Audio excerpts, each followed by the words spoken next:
Okey, sorry kita mula balik. Okey, so soalan nombor 11 ni adalah soalan mengeksperimen. Maksudnya kamu mungkin merancang eksperimen atau menulis laporan eksperimen. It is depends on soalan yang akan tanya.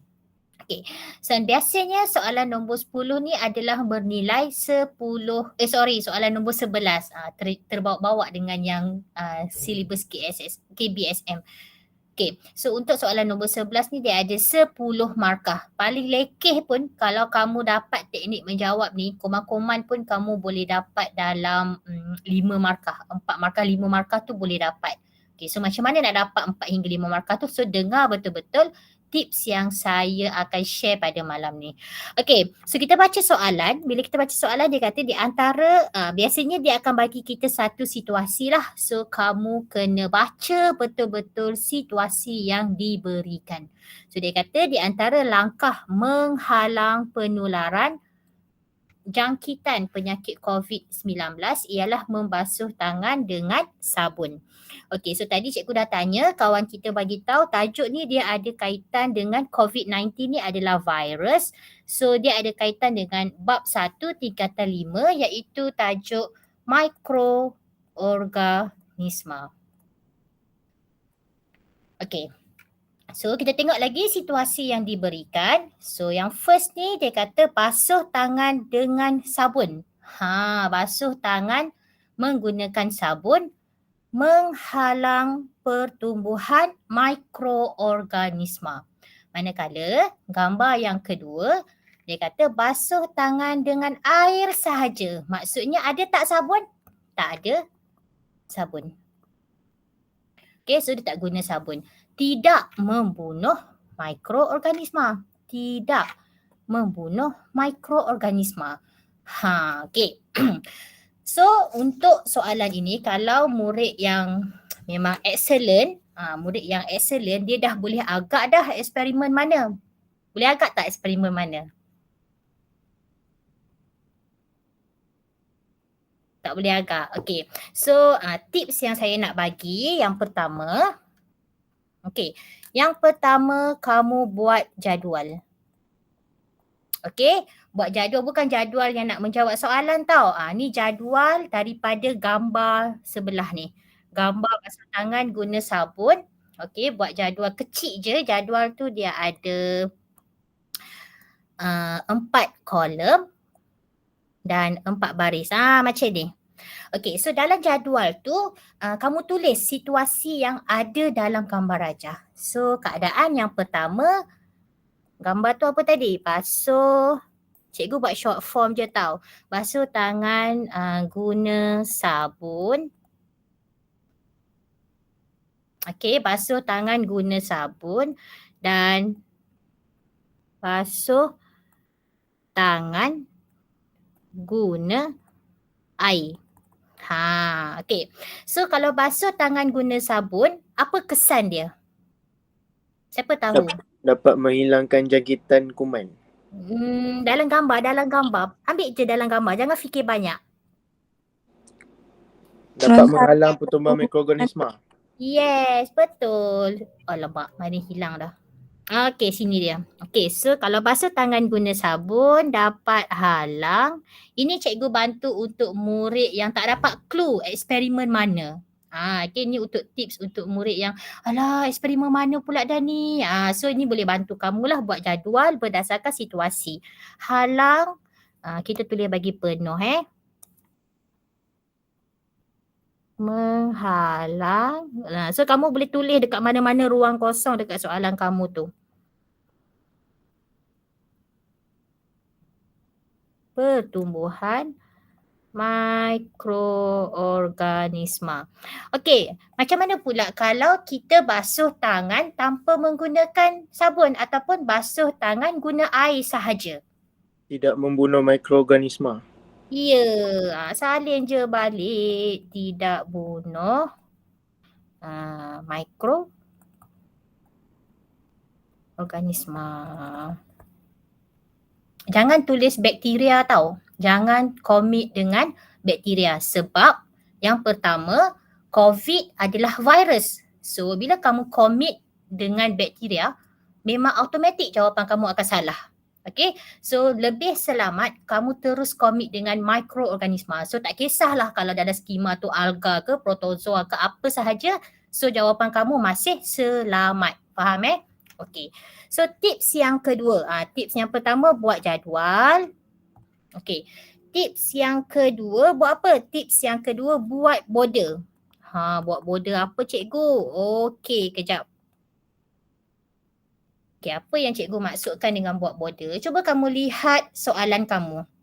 Okay, soalan kamu, dia ada berapa soalan tu? Dia ada C. Dia ada C. Dia ada 3 anak dia. So, soalan A, nyatakan pernyataan masalah dari pernyataan di atas. So, maksudnya based on situasi. Okay, soalan yang kedua, dia minta hipotesis based on situasi, tapi tak semestinya based on situasi. Maknanya dia nak kita bagi satu hipotesis untuk kita siasat hipotesis untuk menyiasat situasi di atas. Dan soalan yang ketiga, soalan yang ketiga dia suruh kita cadangkan satu eksperimen. Dia suruh kita cadangkan satu eksperimen untuk kita siasat kewujudan mikroorganisma pada jari. Nampak tak? Pada jari dengan menggunakan dengan menggunakan dia bagi bahan dekat kita agar-agar nutrien steril, air sabun, air suli, pita selefen dan piring Petri. Maksudnya soalan C tu dah tak ada kaitan tau dengan tangan sabun, tangan tak sabun tadi tu. So kita buat border supaya soalan bahagian C ni dia dah tak ada kaitan sebenarnya dengan dengan soalan rajah dekat atas. Okay? Kita mesti guna bahan, nak rancang eksperimen tu mesti guna bahan yang dia bagi dalam bahagian C. Tu yang dia aku masukkan buat border antara B dengan C tu. Border pun tak comel. Okay. Okay, biarlah dia tak comel dekat situ Okay, so yang ketiga, kamu highlight soalan dan kata kunci. So tadi cikgu dah buat lah, kita highlight. Okay, tips yang ketiga cikgu tulis lah. Okay, tip yang ketiga tu kamu highlight soalan atau kata kunci soalan. Okay, yang keempat, nak jawab soalan ni dengan selamatnya kamu buat jadual besar. Tadi buat jadual kecil, ni buat besar, sekarang kamu dah nak menjawab soalan. Okay, tapi untuk latihan hari ni tak ada masalah, cikgu dah bagi dah. Dalam jadual hari ni, dalam soalan hari ni cikgu dah bagi dah jadual macam ni. Tapi kalau dalam SPM yang sebenar tak ada jadual macam ni.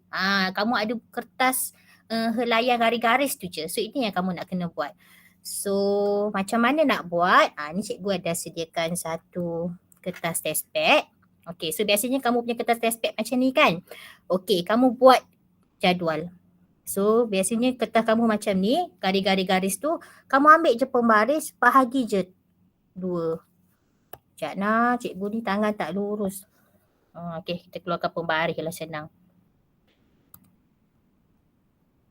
Okay, buat jadual. Lepas tu ada berapa soalan dia tanya. Okay, so nak buat berapa, kita buat. Okay, so depends on soalan. Kalau dekat sini, yang pertama dia tanya kita pernyataan masalah. Okay, so tulis. Okay, yang point yang kelima, tips yang kelima tu kamu isi maklumat yang dia minta. So soalan A dia tanya kita pernyataan. Cikgu simpan dulu pembaris. Okay, tulis pernyataan masalah. Cikgu punya mata pen ni dia macam tak berapa nak okey dah. Sekejap ya. Okay, pernyataan masalah.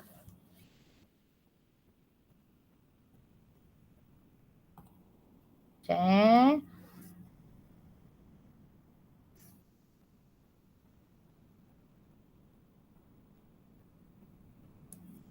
Okey.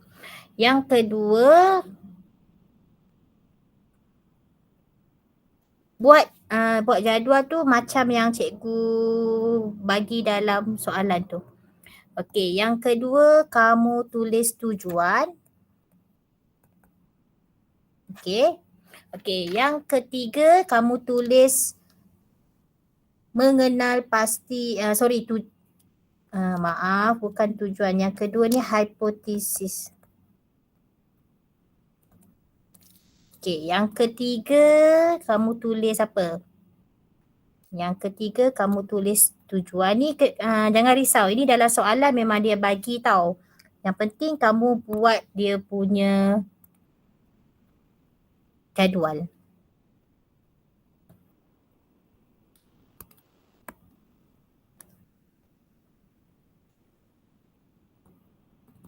Okey, buat kotak-kotak dia semua tu tujuan, mengenal pasti pun boleh ubah.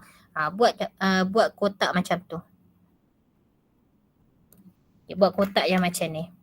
Okey, penyataan masalah kamu kena tulis, hipotesis, tujuan, mengenal pasti pun boleh ubah. Okey, cara mengawal pun boleh ubah ni dia depends on soalan.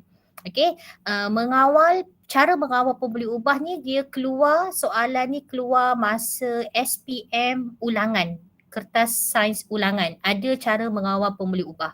Masa SPM yang first tu tak ada. Tapi yang ulangan dia dah keluarkan cara mengawal pun boleh ubah. So nanti cikgu akan ajar macam mana cara untuk menulis jawapan bagi cara mengawal pun boleh ubah untuk manipulasi, bergerak balas dan dimalarkan. Okey, kemudian ada prosedur atau kaedah. Okey, yang tulis alat radas dan bahan yang diberikan pakai pensel lagi cikgu akan terangkan. Dan penjadualan data. Okey, ini semua ada dalam soalan. Okey, kalau kamu tengok memang ada dalam soalan. Nampak tujuan eksperimen, pun boleh ubah. Sekejap. Macam ada yang nak masuk tadi. Okey, Syamir je. Syamir, kenapa Syamir? Cikgu, penjadualan data tu kena biarkan je kan? Tak payah buat apa-apa. Ya. Okey, nanti sampai dekat bahagian tu cikgu akan terangkan. Okey, jangan risau. Okey, prosedur atau kaedah dan penjadualan data. Cikgu, kalau tak buat jadual macam ni, okey, tolak markah ke? Tak tolak markah pun. Jangan risau. Cuma bila kamu buat jadual macam ni, sebenarnya secara tak langsung dia membantu pemeriksa untuk menanda jawapan kamu. Okey? Dia sangat membantu pemeriksa mencari jawapan. So bila kamu bantu pemeriksa tu untuk cari jawapan, lebih senanglah pemeriksa tu nak tanda.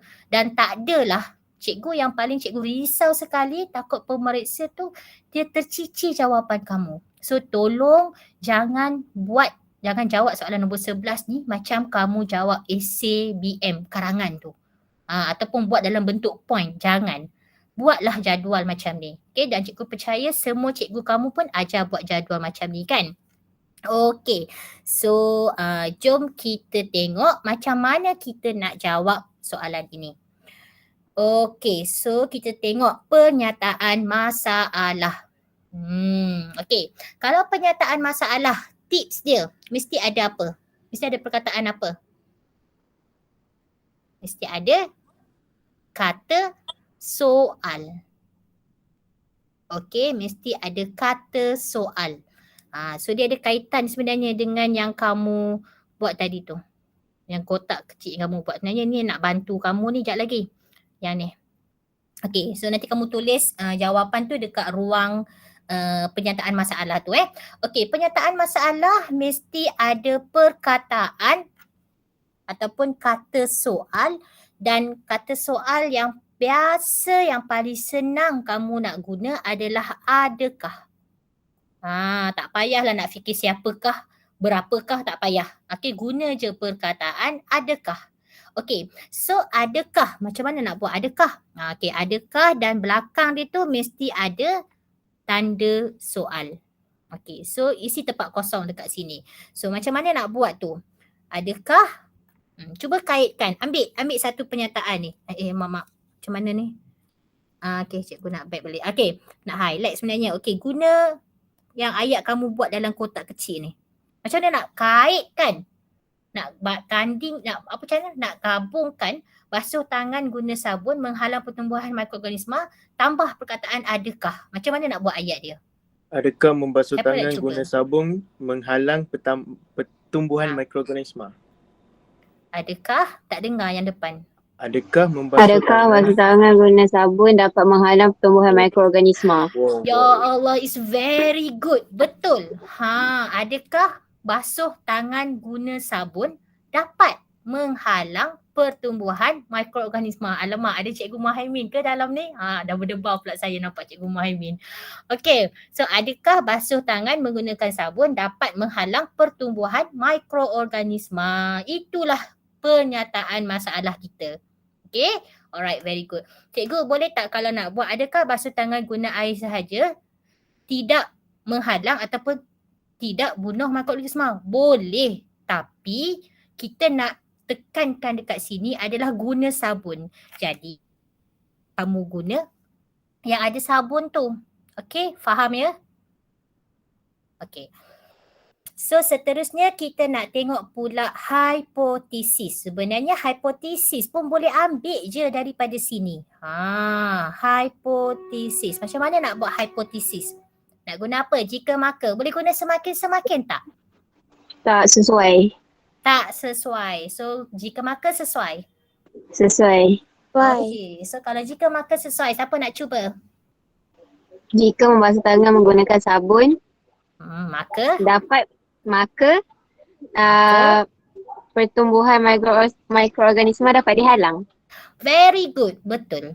Jika membasuh tangan ataupun jika basuh tangan guna sabun, maka pertumbuhan mikroorganisma dapat dihalang. Ataupun jika basuh tangan guna sabun, maka ia dapat menghalang pertumbuhan mikroorganisma. Nampak tak? Faham tak? Okay, Zafro dah thumbs up dah. Faham lah tu. Cikgu tak salin cikgu tak tulis tau dekat paparan slide ni. So kamu boleh tulis sendiri Okay. Okay. Nak buat tujuan. Okay. Nak buat tujuan ya. Okay, tujuan ni biasanya kita hold sekejap. Tujuan tu kita hold. Sebab, kenapa cikgu hold? Sebab cikgu nak cari dulu pemboleh ubah dimanipulasi dan pemboleh ubah bergerak balas. Okey. Tapi sebelum cikgu nak cari pemboleh ubah dimanipulasi dan pemboleh ubah bergerak balas, dalam slide ni cikgu dah bagi kan? Dah ada dekat situ. Cuma macam mana kalau dalam soalan sebenar kamu nak cari pemboleh ubah dimanipulasi? Okey. Sebenarnya kamu pun dah tahu tadi sabun tu sebenarnya ada kaitan dengan sabun kan? Okey. So kita nak tengok dulu apa bahan dan radas yang dia bagi dalam soalan. Okey, cuba tengok balik soalan C tadi tu. Dia bagi dekat kita agar-agar, nutrien steril, air sabun, air suling, pita selefen dan piring Petri. Nampak tak bahan yang berbeza dia bagi? Nampak. Apa bahan yang berbeza dia bagi tu? Air sabun, air suling. Ya. Okey. Tips untuk jawab soalan ni, tulis alat radas dan bahan yang diberikan dan tulislah pakai pensel sebab lepas ni kamu nak padam balik. So jom kita tulis sama-sama apa bahan dengan radas yang dia bagi. Sebab apa? Sebab kejap Kenapalah pula ni? Okay, sebab bahan dengan radas yang dia bagi ni sebab nanti dia akan bantu kamu untuk lukis rajah. Okay, lukis rajah tu penting sebab dia boleh bantu kamu untuk dapat at least 2 markah untuk bahagian prosedur ataupun kaedah. Tapi sebelum tu cikgu tak tahu kenapa dia kejap ya. Kejap.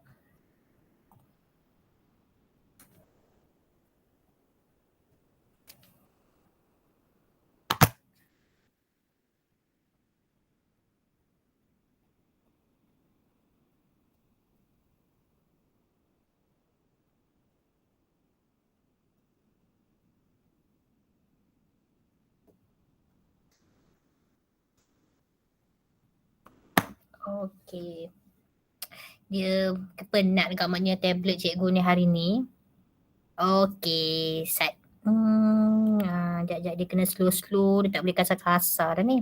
Okey, tulis alat dan bahan yang diberikan tadi. Okey, yang pertama tadi agak-agak nutrien kan? Agar-agar nutrien. Lagi apa lagi yang dia bagi? Piring steril. Piring steril. Agar-agar nutrien steril. Agar-agar nutrien steril. Okey, lepas tu piring. Ikut urutan. Nutrien steril. Air sabun. Air sabun. Agar-agar nutrien steril. Kalau cikgu salah betulkan Kadang-kadang cikgu pun tak perasan juga. Air putih. Mana ada air putih? Air Air suling. suling. Kau jangan pada tukar air putih Air suling. Lagi? Pita selofan dan piring petri. Pita selofan dan piring petri. Okey. Tadi kawan kamu kata nampak sangat dua bahan yang berbeza yang kita boleh manipulate dalam eksperimen ni adalah air sabun dan air suling. Okey. So sebenarnya itulah pemboleh ubah dimanipulasi. Okey. So pemboleh ubah dimanipulasi adalah kehadiran sabun. Okey, kehadiran sabun atau cikgu macam mana nak ingat perkataan kehadiran ni? Kadang-kadang saya terlupa lah dalam exam. Jangan risau. Kalau dalam exam tak ingat, tulis je lah air sabun dan air suling. Okey, tulis je. Sebab memang confirm dah. Itulah yang kita manipulatekan. Okey, ataupun kamu dah advance, kamu dah tahu dah eksperimen ni eksperimen mana dalam dalam buku teks kan. Eksperimen ni tentang jari yang dibasuh dengan sabun, jari yang dibasuh dengan air suling. Ni daripada buku teks. Tapi kalau tak ingat, tulis je air sabun dan air suling. Itu memang dah ada dalam soalan maklumat. Okey? Okey. Pemboleh ubah bergerak balas. Apa pemboleh ubah bergerak balas? So boleh tulis pertumbuhan mikroorganisma. Ingat kalau tak pasti jangan tulis virus ke, bakteria ke, alga ke apa. Tulis je lah mikroorganisma. Okey, tapi untuk eksperimen ni skema dia bagi je pertumbuhan bakteria ataupun pertumbuhan koloni bakteria. Okey, yang warna kuning, cikgu highlight kuning tu adalah jawapan yang kita boleh dapat daripada soalan. Okey, pemboleh ubah yang dimalarkan. PMR. Tadi kita belajar PMR kan yang dimalarkan. Okey, yang dimalarkan dekat situ dia bagi suhu persekitaran. Maknanya kita simpan kedua-dua set radas kita tu pada suhu bilik. Okey, suhu bilik. Jenis bakteria. Dia bagi ke bakteria dekat dalam soalan? Dia bagi tak bakteria? Tak ada kan? Dia tak bagi bakteria pun. So sebenarnya kalau saya tak terima jenis bakteria ni. Unless kalau dalam eksperimen tu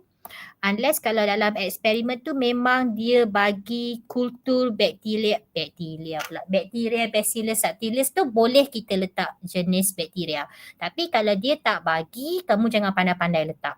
Okay, so cikgu reject, cikgu tolak, cikgu tak nak bagi jawapan jenis bakteria, takut dalam skema tak ada. Okay, alright. So kita tengok cara mengawal pemboleh ubah. Okay, sekejap. Okay, kita dah tahu PM dengan PB kan? Okay, so bila kita dah tahu PM dan PB, kita boleh tulis tujuan. Okay, macam mana nak tulis ayat tujuan? Siapa tahu? Mula-mula depan mesti ada apa? Depan mesti ada apa? Okay, Tujuan eksperimen. Tujuan eksperimen untuk dah tercakap dah. Mesti ada perkataan? Untuk mengkaji. Untuk mengkaji. Ya, untuk mengkaji. So tulis kat sini. Untuk mengkaji. Nak kaji apa? Kalau dulu cikgu ajar mengkaji hubungan kan? Betul tak? Mengkaji hubungan, mengkaji hubungan antara PM dan PB. Okey, tapi lagi satu cara, okey boleh tulis untuk mengkaji hubungan di antara PM dengan PB. Contohnya untuk mengkaji hubungan di antara kehadiran sabun dengan pertumbuhan mikroorganisma. Itu yang common, biasalah kita buat, okey, untuk mengkaji hubungan. Dan lagi satu kita boleh tulis untuk mengkaji kesan. Kesan apa? Kesan PM, pemboleh ubah manipulasi. Kesan kehadiran sabun, kesan kehadiran sabun terhadap. Kalau guna kesan, okey, kalau guna kesan mesti guna perkataan terhadap. Untuk mengkaji kesan kehadiran sabun terhadap apa? Pertumbuhan mikroorganisma. Ya, pertumbuhan mikroorganisma. Boleh? Tak tahulah, semua tengok banyak soalan trial dia keluar pasal mikroorganisma kan. Kalau keluar seronoklah kita kan. Okay. Alright, seterusnya. Okay, seterusnya cara mengawal pemboleh ubah. Okay, cara mengawal pemboleh ubah cikgu nak bagi dalam soalan kita malam ni tak ada. Dia tak tanya cara mengawal pemboleh ubah, tapi dalam jadual ni dia letak juga supaya manalah tahu kalau tiba-tiba keluar soalan ni kamu dah boleh jawab. Okey, untuk tips cara ayat kamu nak tulis tips kamu nak tulis ayat untuk kita nak tulis macam mana cara mengawal pemboleh ubah. So kamu boleh salin Okey, cara mengawal. Ni salin sama-sama. Cikgu tak sempat nak buat slide ke apa tadi.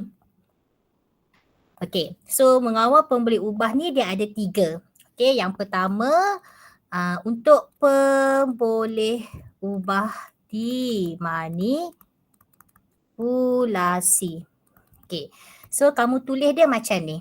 Menggunakan, mesti tulis perkataan menggunakan dan. Okay, so contoh soalan kita tadi kan. So macam mana kita nak kawal pemboleh ubah dimanipulasi? Siapa tahu? Menggunakan apa? Menggunakan apa yang berbeza tadi? Air sabun dan air suling. Very good. Air sabun dan air suling. Okey, menggunakan air sabun dan air suling. Okey, itu kalau pemboleh ubah dimanipulasi. Okey, yang kedua, pemboleh ubah bergerak balas. Ini banyak sikit. Okey, pemboleh ubah bergerak balas ni kita boleh tulis mengira. Okey, yang pertama boleh tulis mengira. Mengira apa? Depends lah soalan mengira apa. Yang kedua, mengukur. Kita tulis mengukur. Mengukur apa? Okey, yang ketiga, menjatuhkan. Menjatuhkan apa? Okey, yang keempat, membaca.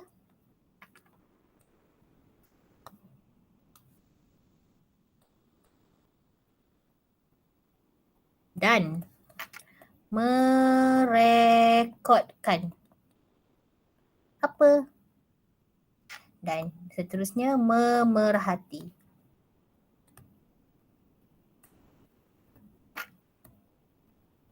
Okey.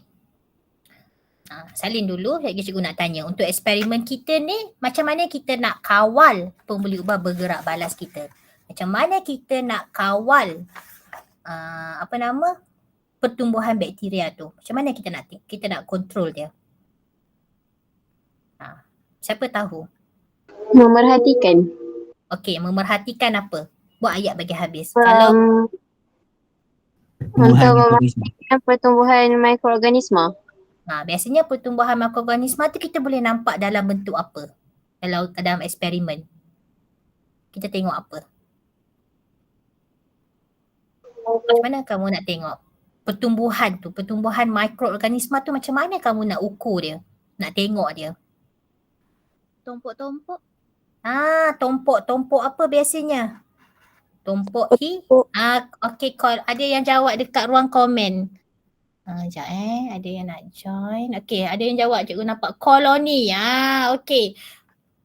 Dalam eksperimen kita jawab kita tulis koloni kan, koloni bakteria. Bilangan koloni bakteria. So kita boleh apa? Mengira, perhati ataupun mengira koloni, bilangan. Tapi macam bilangan koloni bakteria. Ataupun perhatikan kalau kita guna agar nutrien, kita kata mengira bilangan koloni bakteria ataupun mengukur kawasan jernih. Contohnya memerhatikan tumpukan hitam pun boleh. Itu cara kita kawal pembuli ubah bergerak balas. Faham tak? Faham. Faham. Alhamdulillah. Okey, yang ketiga, warna apa nak guna? Warna merah lah. Okey, yang ketiga, macam mana cara kita nak kawal pemboleh ubah dimalarkan. Okey, so kalau dimalarkan, biasanya senang je. Dimalarkan ni senang. Kita menggunakan apa? Tak kisahlah apa-apa bahan, tapi yang sama. So contoh dalam eksperimen kita ni, kita kat situ kita kata suhu persekitaran dia sama kan. Kita simpan, nanti kita akan simpan agar nutrien tu di dalam suhu bilik ataupun menggunakan suhu yang sama. So dalam soalan kita ni, macam mana kita nak kawal pembuli ubah dimalarkan, kita menyimpan agar nutrien pada suhu yang sama ataupun menggunakan suhu yang sama. Tapi kalau suhu ni tak sesuai lah menggunakan suhu yang sama. Menyimpan agar nutrien dalam suhu yang sama, pada suhu yang sama. Okey, faham tak? So ni kalau nak screenshot boleh, cikgu padam sekejap yang cikgu conteng tu. So ini cara untuk kamu tulis ayat. Padam ni kalau cakap sambil padam tu, ayat tu keluar macam-macam bunyi dia. Okey, ini adalah cara untuk kamu tulis, tulis ayat bagi cara mengawal pemboleh ubah. Okey, so ada yang kat tangan. Cikgu tadi menyimpan apa? Menyimpan agar nutrien pada suhu yang sama. Tu contoh untuk soalan kita. Contoh soalan eksperimen kita ni adalah tentang kehadiran sabun kan. Kehadiran sabun maknanya pembuli ubah dimalarkan adalah suhu persekitaran, suhu yang sama. Okey, ada yang kat tangan ya, Samir. Dia jawab antara pembuli ubah ke sekali 3 tu? Depends on soalan.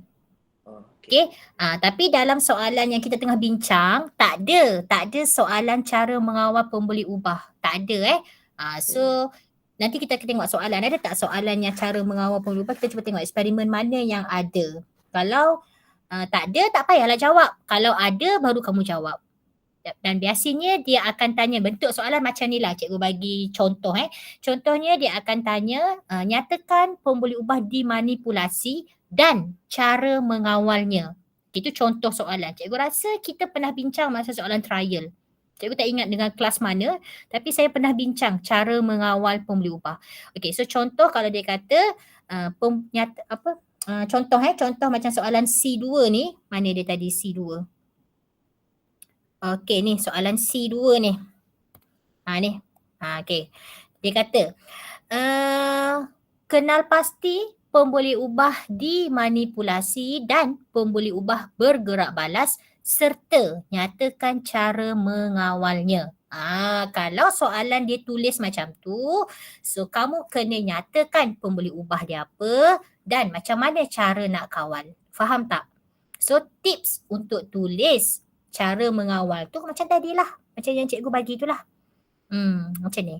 So kalau pembuli ubah dimanipulasi, biasanya kita mesti menggunakan bahan yang berbeza kan. So menggunakan air suling dan air sabun. Nampaklah dua bahan yang berbeza. Kalau dimalarkan, menggunakan bahan yang sama. Menggunakan air suling yang sama. Menggunakan buah apple yang sama. Macam soalan yang bahagian A kita bincang tadi. Faham tak? Faham. Faham Okey. Alright. So ni Cikgu dah terang mengawal pembuli ubah. Okey. Penyataan masalah dah, hipotesis dah, tujuan dah, kenal pasti pembuli ubah pun dah. Okey, sekarang kita nak pergi ke prosedur. Okey, prosedur ni kalau dulu, okey, kalau untuk yang bahagian yang lama, dia dah buat perangai balik dah. Dia buat perangai balik. Kejap. Ya. Okey. Okey, kejap. Belum, sekejap lagi ibu. Sekejap sekejap lagi ibu. Pukul 10. Duduk kat luar dulu. 10. Okey. Alright. So, prosedur atau kaedah. So kalau macam ni dia dah bagi kan prosedur. Tapi kalau dalam exam memang tak ada. So macam mana cara untuk kamu ramalkan, macam mana nak dapat markah untuk prosedur atau kaedah. So normally prosedur atau kaedah ni dia ada 4 markah. So macam mana nak dapat 4 markah? Yang pertama, kamu mesti lukis atau tulis ayat yang menunjukkan pemboleh ubah dimanipulasi PM. Okey. So yang kedua, cikgu tulis dulu, cikgu senaraikan, nanti cikgu akan lukis macam mana.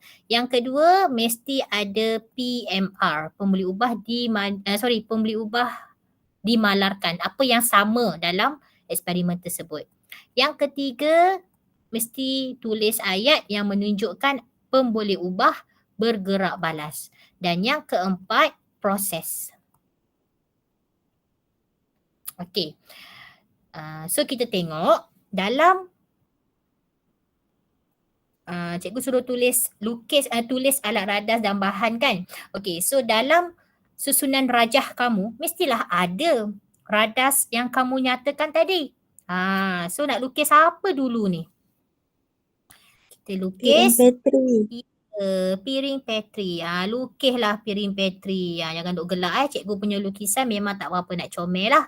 Okey, so lukis piring Petri. Bila lukis kena labelkan. Okey, so labelkan. Ini piring Petri A. Ini piring Petri B. Suka hatilah nak letak A ke B ke. Okay, alright. So piring Petri dah lukis, potong. Okay, kemudian Peter Sullivan. Peter Sullivan tu kan kamu buatlah macam tanda-tanda sikit. Ni Peter Sullivan. Peter Sullivan tu kita tahu kita nak tutup piring Petri tu nanti. So lukis ni Peter Sullivan. Lukis. Okay, so Kalau tak lukis Peter Sullivan tu tak boleh biasanya Peter Sullivan tu bukanlah radas yang penting mesti lukis. So tak lukis pun is okay. Tapi kena nyatakan dalam langkah. Nampak tak? Tutup piring Petri dengan Peter Sullivan dan terlangkupkan. So nyatakan dalam langkah. Okay, ni hanya bagi kamu idea. Bila kamu nampak ada Peter Sullivan, kamu kena tahu Peter Sullivan tu apa kegunaan dalam eksperimen kita. Okay, kemudian agar-agar nutrien steril. Alamak, macam mana nak lukis agar-agar nutrien steril? Tak payah nak susah hati sangatlah, label je. Okay, label dalam piring Petri tu of course lah ada agar-agar nutrien kan. So agar, tulis bagi lengkap tau, cikgu malas ni. So cikgu tu buat short form je. Agar-agar nutrien steril. Okay, kemudian air sabun dengan air suling tu kat mana? Okay, buatlah ini air sabun. Ataupun tadi kamu dah tahu dah eksperimen ni tentang jari yang dicelup, macam mana? Jari yang dibasuh dengan air sabun, kita celup dalam agar nutrien tu kan. Yang lagi satu tu adalah jari yang dibasuh dengan air suling. Lepas tu kita celup dekat agar nutrien pun boleh. Kalau tak, tulis je lah air sabun, air suling. Buat macam tu. Okay, so daripada sini kamu nak tengok markah yang kamu boleh dapat. Okay, so cikgu nampak sini ada air suling, air sabun. So dah dapat satu markah daripada Rajah. Okay, and then daripada soalan pun, daripada prosedur, ayat prosedur pun nampak. Coret seluruh permukaan agar nutrien steril di dalam piring A dengan jari yang dibasuh dengan air sabun dan piring Petri B dengan jari yang dibasuh dengan air suling. Ini dah satu markah. So that means given lah sebab dia dah bagi dekat gambar Rajah. Okey. Yang kedua, markah yang kedua pembeli ubah dimalarkan. Apa yang dimalarkan? Apa yang dimalarkan? Apa yang dimalarkan? Suhu bilik. Ya ni, suhu bilik dan tempat gelap. Itu boleh dapat markah yang kedua. Sekejap. Okey, markah yang kedua untuk pembuli ubah dimalarkan. Yang ketiga, mesti ada pembuli ubah bergerak balas. So macam mana kamu nak tulis, nak tunjuk pembuli ubah bergerak balas? Pembuli ubah bergerak balas tu tentang pemerhatian. Okey, pemerhatian. So paling selamat, perhatikan dan catatkan bilangan koloni bakteria. Ini satu markah. Okey. Dan lagi satu markah apa? Proses. Proses tu apa? Apa yang kamu buat? Okey, kamu buat simpan piring Petri selama 3 hari. So ini lagi satu markah. Nampak tak macam mana kamu boleh dapat 4 markah? Okey. Dan biasanya dekat sini pun ada lagi satu markah ni. Letakkan agar steril dalam piring Petri pun ni satu markah. So biasanya markah dalam skema dia ada 5. Okey, 5 markah. Tapi dekat sini maksimum adalah 4 markah. Faham tak? Jadi kita cuba tengok soalan yang kedua nak bagi kamu betul-betul faham.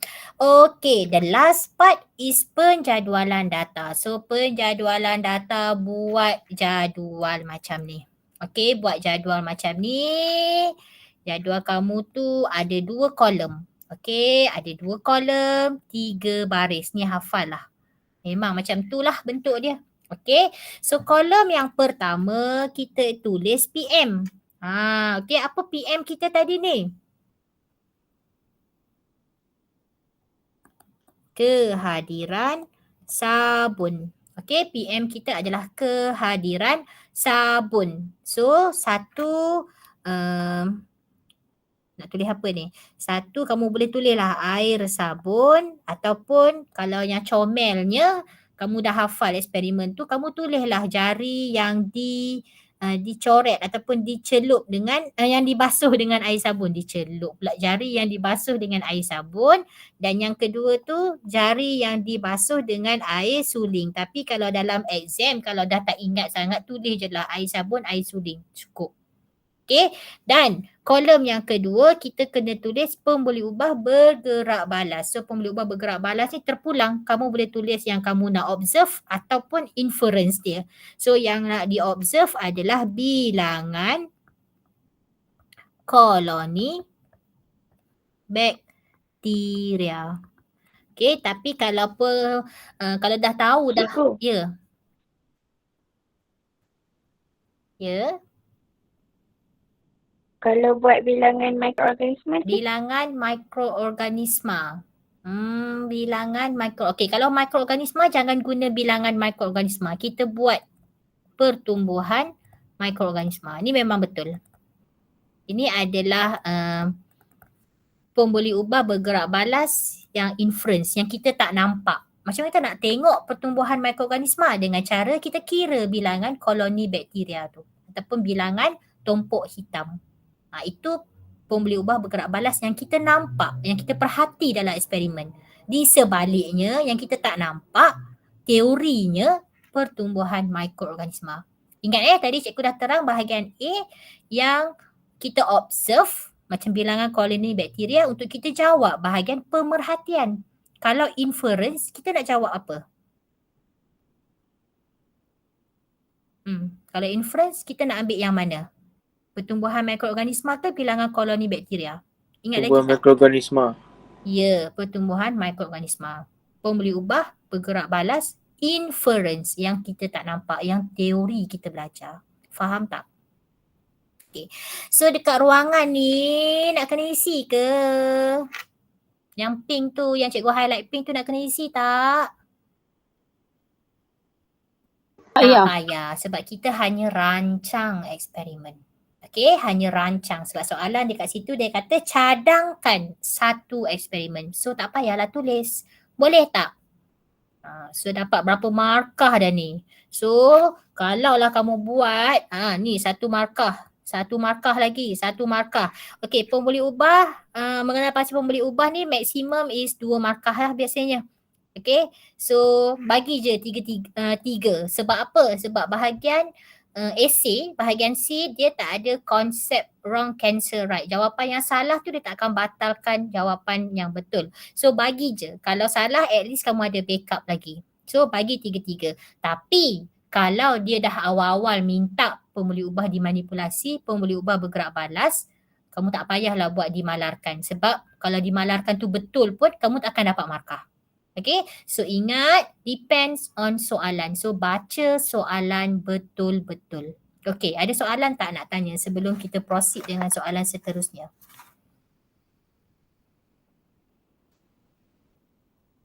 Tak ada. Okay, kalau tak ada, kita take 2 minutes. Okay, kita take 2 minutes. Kau nak pergi toilet ke, nak minum air ke? Jadi kita sambung dengan soalan yang seterusnya.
Okay. Alright, dah 2 minit Okay, so jom kita tengok soalan yang seterusnya. Okay, so soalan yang seterusnya, soalan nombor 2. Okay, soalan nombor 2 ni dia tentang apa ni? Masih lagi mikroorganisma kan? Betul tak? Buah kering, sayur dikeringkan seperti cili boleh disimpan dalam tempoh yang lebih lama kerana mikroorganisma tidak boleh tumbuh dan membiak tanpa air. So boleh tak kamu cuba jawab sendiri, nanti cikgu share skema jawapan dia. Sebab nak bincang, tak nak bincang pasal mikroorganisma, faktor yang mempengaruhi mikroorganisma. So faktor yang mempengaruhi mikroorganisma ada berapa semua? Siapa ingat? Cepat, ada berapa? Berapakah faktor yang mempengaruhi pertumbuhan mikroorganisma? Ada berapa? 5. Okay, yang pertama.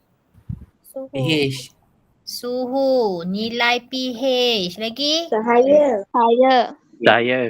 kehadiran cahaya ataupun keamatan Nutrien. cahaya. Lagi Kelembapan. kehadiran nutrien.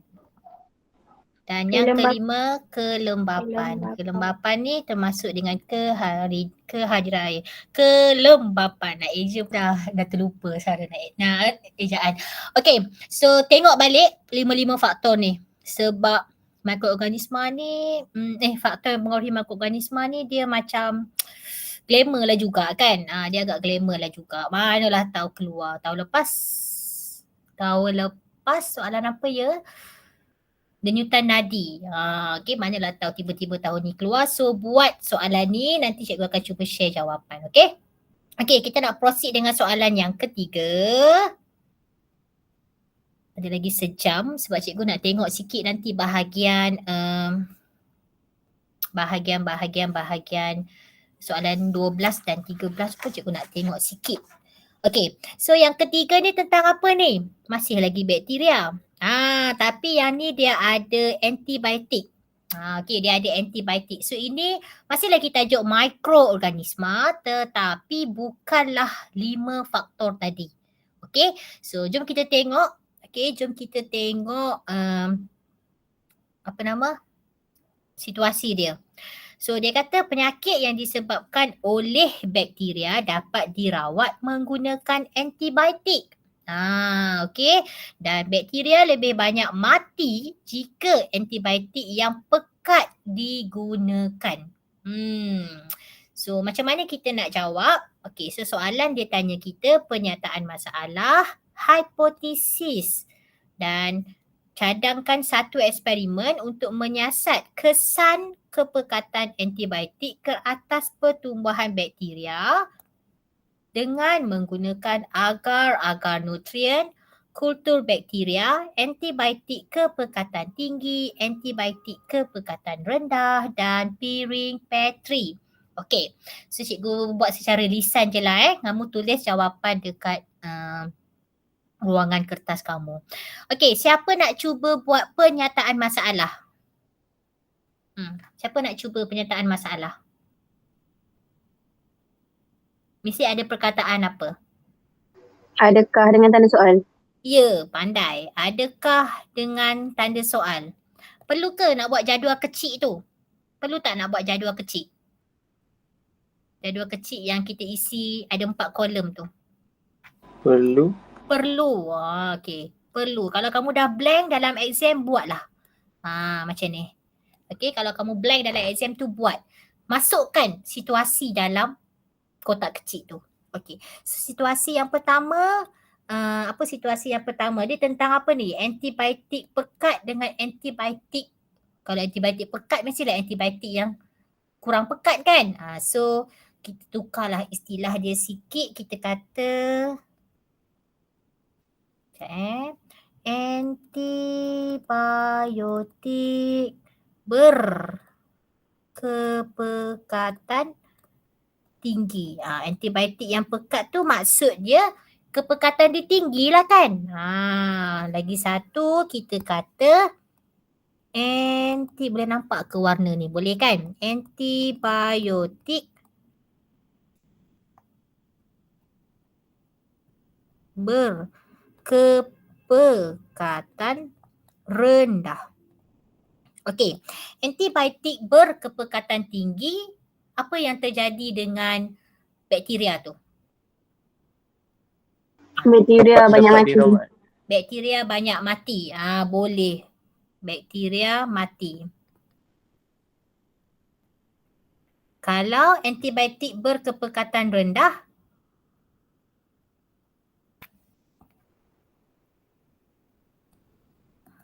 bakteria Dirawat. Ya ke bakteria dirawat? Mati. Bakteria dirawat apa kita nak tulis bakteria lemah. Tak. Kalau kepekatan antibiotik tu kepekatan dia rendah, bakteria tu lambat matilah, betul tak? Kan? Bakteria tu lambat mati, betul? Kurang aktif. Kurang aktif ataupun cikgu tambah pertumbuhan bakteria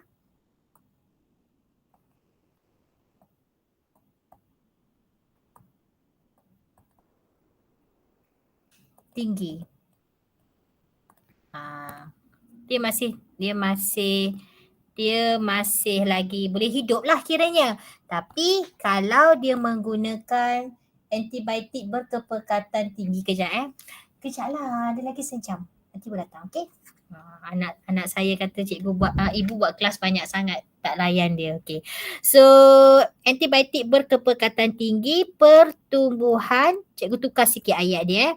Kalau pertumbuhan bakteria tu mati, maksudnya pertumbuhan bakteria rendah, betul tak? Betul. Kita tukar sikit ayat. Okay, alright. So, penyataan masalah. Macam mana nak tukar? Macam mana nak buat penyataan masalah ni? Ataupun pertumbuhan bakteria terencat pun boleh juga ni, terencat. Biasa dalam tajuk pertumbuhan bakteria, pertumbuhan mikroorganisma, kita guna istilah terencat. Terencat tu macam mana? Dia terbantut. Terencat tu terbantut. So dia tak boleh tumbuh kan.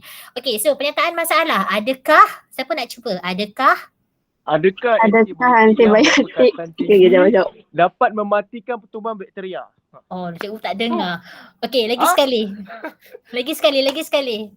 Adakah antibiotik yang Antibiotik. berpekatan tinggi dapat Okey. mematikan pertumbuhan bakteria? Very good. Dapat mematikan pertumbuhan bakteria. Boleh, tapi dapat membunuh bakteria, merencat bakteria. Is better lah. Okay. Adakah antibiotik? Ya, saya. Kalau kita jawab, adakah kepekatan antibiotik dapat mempengaruhi pertumbuhan bakteria? Cikgu tak nak guna istilah mempengaruhi. Sebab mempengaruhi tu is general. Cikgu takut sebelum ni dia terima, tapi macam dulu, cikgu cerita sikit. Dulu istilah mempengaruhi ni diterima untuk hipotesis, tapi sampai 1 tahun dia dah tak nak dah. Dia tak nak perkataan mempengaruhi sebab dia kata it is very general. Dia tak nampak satu hubungan yang khusus. So dia tak terima. So untuk isu kita malam ni, kalau boleh elakkan guna mempengaruhi. Kita terus bagi statement yang nampak hubungan tu dengan jelas. Okay, boleh tak Bat? Boleh. Boleh So kita tukar, kita ambil adakah lagi satu antibiotik dekat isu kita ni, dekat tajuk, dekat situasi kita, dia bukan, antibiotik ni dia ada 2 tau biasanya. Satu keadaan ada antibiotik, tak ada antibiotik. Itu satu. Yang kedua, eksperimen yang kedua, kepekatan tinggi atau kepekatan rendah. So tengok betul-betul. So dalam situasi ni dia dah sebut dah antibiotik pekat. Bukannya ada antibiotik. Kalau dia kata kehadiran antibiotik, so boleh guna antibiotik je. So kalau dia kata pekat, so kita kena fokus on antibiotik tu pekat, berkepekatan tinggi ataupun antibiotik berkepekatan rendah. Ya, siapa yang angkat tangan? Okey, Alia. Cikgu, kalau ambil dari dia punya perbualan tu boleh ke? Contoh? Contohnya, adakah penyakit yang disebabkan oleh bakteria dapat dirawat menggunakan antibiotik? Adakah penyakit yang disebabkan oleh bakteria dapat dirawat menggunakan penyakit? Mungkin dia terima, boleh dia terima sebab biasanya Menggunakan antibiotik. menggunakan antibiotik. Sebab dia ada second conversation yang dia menyatakan bakteria lebih banyak mati jika antibiotik pekat digunakan. Kemudian kalau kita baca sikit lagi dekat bahagian C, nampak tak? Dia guna antibiotik kepekatan tinggi, antibiotik kepekatan rendah. Nampak kan? So baca soalan keseluruhan supaya kamu nampak idea untuk kamu jawab soalan. So kalau cikgu tak ambil yang adakah penyakit yang disebabkan oleh bakteria dapat dirawat menggunakan antibiotik tu, cikgu tak pilih yang tu. Cikgu pilih conversation yang kedua, bakteria lebih banyak mati jika antibiotik pekat digunakan. Kalau kamu nak ambil daripada soalan macam tu, adakah bakteria lebih banyak mati jika kita menggunakan antibiotik berkepekatan tinggi? Itu boleh terima. Nampak tak apa yang cikgu nak cuba sampaikan? Nampak. Nampak So macam jawapan kawan kita bagi tadi, dia kata adakah antibiotik berkepekatan tinggi dapat merencat pertumbuhan bakteria ataupun dapat membunuh bakteria. Itu betul. Okey, tanda soal. Salin cikgu tak tulis dah tau. Cikgu tak tulis sebab cikgu rasa pen cikgu ni pun macam hidup segan mati tak mau dah. Okey, so hypothesis. Macam mana nak tulis hypothesis? Boleh guna semakin-semakin tak? Boleh kot. Boleh kot. Cuba tengok. Semakin tinggi kepekatan antibiotik, semakin kurang pertumbuhan bakteria. Very good. Betul. Semakin tinggi kepekatan antibiotik, semakin rendah pertumbuhan bakteria. Very good. Betul? Ada jawapan lain? Nak guna jika maka? Boleh guna jika maka tak? Sesuai tak guna jika maka? Sesuai. Sesuai. Boleh je. Sebenarnya jika Sesuai. maka. Jika maka tu bukan markah yang kamu dapat tu based on jika maka. Dia nak tengok ada tak pemboleh ubah manipulasi dan pemboleh ubah bergerak balas. Since ada je pemboleh ubah manipulasi dan pemboleh ubah bergerak balas dan hubungan tu betul, kamu boleh dapat markah. Faham Okay, so untuk soalan C buat border. Okay, buat border sebab kita nak merancang eksperimen. Okay, kita nak rancang eksperimen kita menggunakan bahan dan radas yang telah diberikan. Okay, so mesti ada tujuan. Highlight kata kunci soalan. Mesti ada tujuan eksperimen, kenal pasti pemboleh ubah, prosedur dan juga penjadualan data. Mana dia punya ni? Okay, so penyataan masalah kita dah jawab. Okay, hipotesis kita dah jawab. Tujuan. Sebelum jawab tujuan, jom kita tengok dahulu prosedur atau kaedah. Sebab cikgu nak cari pemboleh ubah dimanipulasi dan pemboleh ubah bergerak balas tadi. Okay. So, apa bahan yang dia bagi tadi? Dia bagi dekat kita agar nutrien steril, kultur bakteria. Dia bagi kultur bakteria, kemudian dia bagi antibiotik kepekatan tinggi, antibiotik kepekatan rendah dan lagi satu dia bagi apa? Piring Petri. So soalan ni dia dah bagi, dia dah lukiskan untuk kamu. So nampak dia lukis piring Petri. Okay. Piring Petri. Okay. Patutnya dia kena label ni. Piring Petri A. Okay. Piring Petri A. Piring Petri B. Okay. Piring Petri A. Piring Petri B. Okay. Apa yang berbeza dekat sini? Apa yang berbeza? Bahan apa yang berbeza tu? Cikgu nak highlight apa? Ni kan? Antibiotik kepekatan tinggi, antibiotik kepekatan rendah. So sebenarnya kepekatan antibiotik tu adalah pemboleh ubah dimanipulasi. Nampak? Pemboleh ubah dimanipulasi. Ataupun kamu boleh tulis antibiotik berkepekatan tinggi dan antibiotik berkepekatan rendah. Jangan tulis antibiotik je. Kalau tulis antibiotik tak ada kepekatan, jawapan kamu salah. So dalam exam nanti kalau tak ingat kepekatan tu, kamu tulis je lah apa yang kamu nampak dalam soalan. Dalam radas yang dia bagi, iaitu antibiotik berkepekatan tinggi dan antibiotik berkepekatan rendah. Okey, pemboleh ubah bergerak balas, pertumbuhan bakteria. Cikgu, luas kawasan jernih tu apa? Macam biasa, pemboleh ubah bergerak balas ni dia ada dua kan, yang kita observe dan inference. Yang observe adalah luas kawasan jernih. Biasanya kalau eksperimen ni kita akan nampak luas kawasan jernih yang terbentuk. Kan? Okey, so luas kawasan jernih tu pemerhatian kamu, inference dia adalah pertumbuhan bakteria.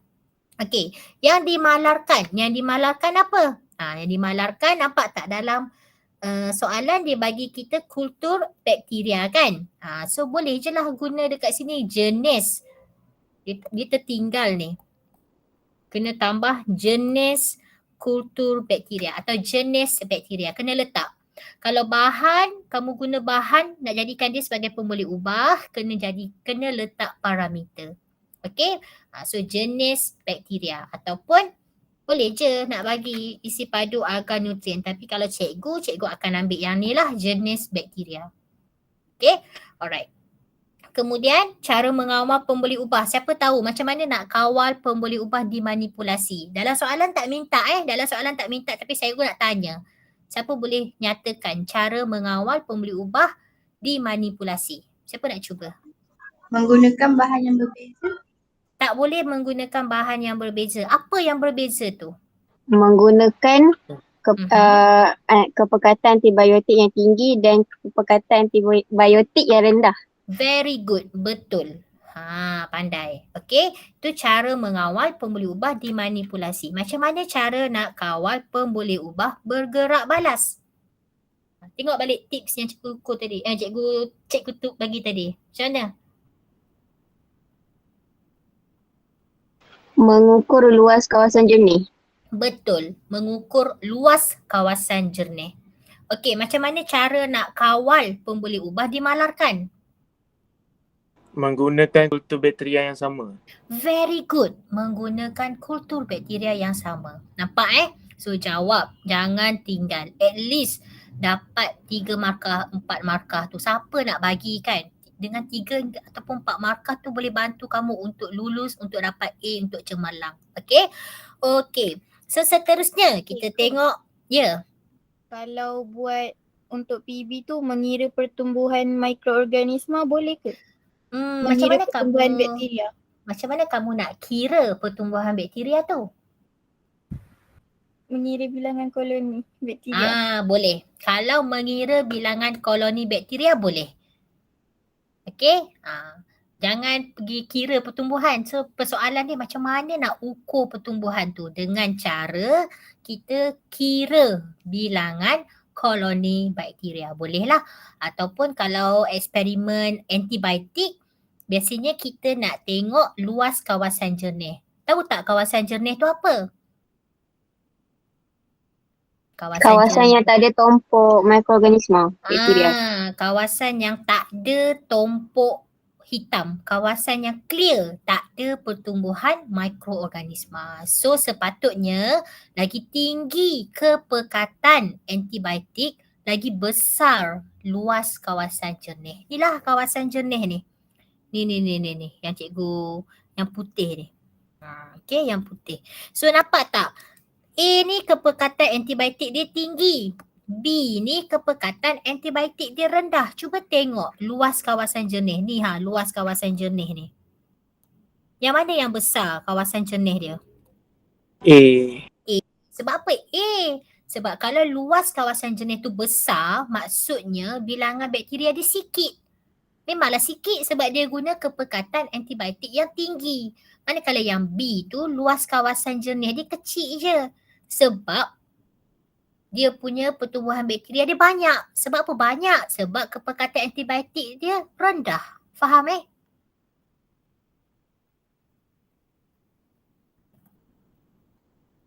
Okay, boleh faham kan? Okay.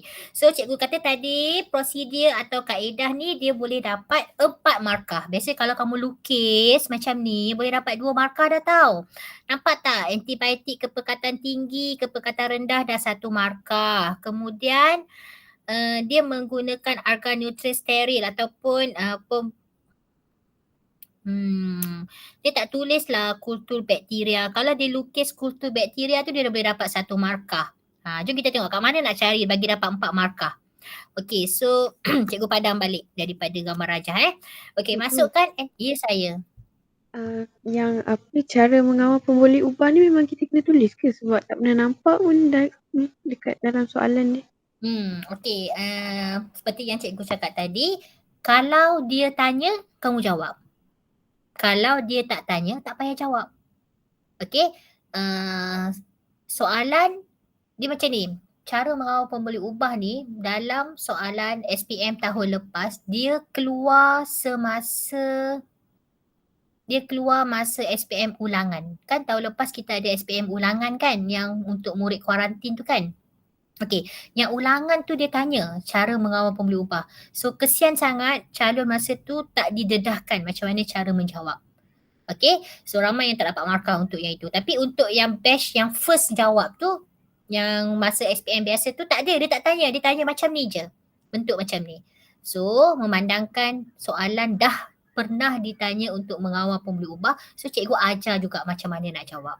So kalau soalan keluar, jawab. Kalau tak keluar, alhamdulillah tak payah jawab. Tapi at least kalau dia tanya, kamu dah tahu kan cara nak jawab, betul tak? Betul. Okay, so ingat alright. So macam mana nak dapat 4 markah? So masukkan antibiotik berkepekatan tinggi dan antibiotik berkepekatan rendah. Ayat tu kamu susunlah ayat tu bagi cantik. Okay, semua dah terror BM kan? So jawab, susun tulislah ayat. Okay, biasanya kita guna perkataan ayat kita panggil kata ayat, kata arahan tu apa? Masukkan, tutup, biarkan, macam tu. Tapi dia tak tengok pun sebenarnya, perhatikan semua ni. Dia nak tengok dekat mana adanya pembuli ubah dimanipulasi. So pembuli ubah dimanipulasi, cikgu nampak antibiotik berkepekatan tinggi, antibiotik berkepekatan rendah. Ini ada satu untuk PM. Yang kedua, pemeriksa akan cari ada tak pembuli ubah dimalarkan? Ada tak yang dimalarkan? Yang dimalarkan. Taselofan. Taselofan Yang bukan dimalarkan. Almari gelap tu ke? Tak masukkan agar-agar nutrien dan kultur bakteria dalam piring Petri A dan B. Ini kita kata dia malarkan, dia menggunakan kedua-dua tu mesti letak kultur bakteria dan jenis kultur bakteria yang sama. So ini satu markah PMR, pembuli ubah dimalarkan. Lagi satu dekat mana? Lagi satu almari gelap. Ini pun boleh dapat markah. Okay, tapi ni cikgu tulis given lah PMR sebab cikgu dah bagi dekat atas. Okay, and then lagi satu pembuli ubah bergerak balas. Mana yang menunjukkan ayat pembuli ubah bergerak balas? Catatkan luas kawasan jernih. Ya, catatkan luas kawasan jernih. Okay, ini adalah PB. Ingat bila buat eksperimen mesti kita bagi dia proses kan. Biarkan baru masuk. Okay. Biarkan kacau ataupun masukkan ke apa. So ni proses dia. Biarkan selama 3 hari. So kalau eksperimen antibiotik kita kena simpan. Okay, simpan ke biarkan selama 3 hari, 2 hari atau 3 hari lah. Okay. Alright. So ni lagi satu markah. So boleh dapat 4 markah maksimum. Okay, alright. Seterusnya, penjadualan data. So macam biasa nampak penjadualan data mesti buat jadual. Okay, jadual. Ni jadual kamu. Jadual ada 2 kolom. Okay, ada 2 kolom, 3 baris. Okay, 2 kolom, 3 baris. Cikgu padam balik. So kolom yang pertama kita nak tulis apa? Ini PM kan? So PM kita apa? Tengok balik dekat atas. Kepekatan antibiotik yang tinggi dengan rendah. Okey. Kepekatan antibiotik yang tinggi yang rendah. So dekat tajuk dia tulis je lah kepekatan antibiotik. So dekat bawah dia baru tulis kepekatan antibiotik tinggi.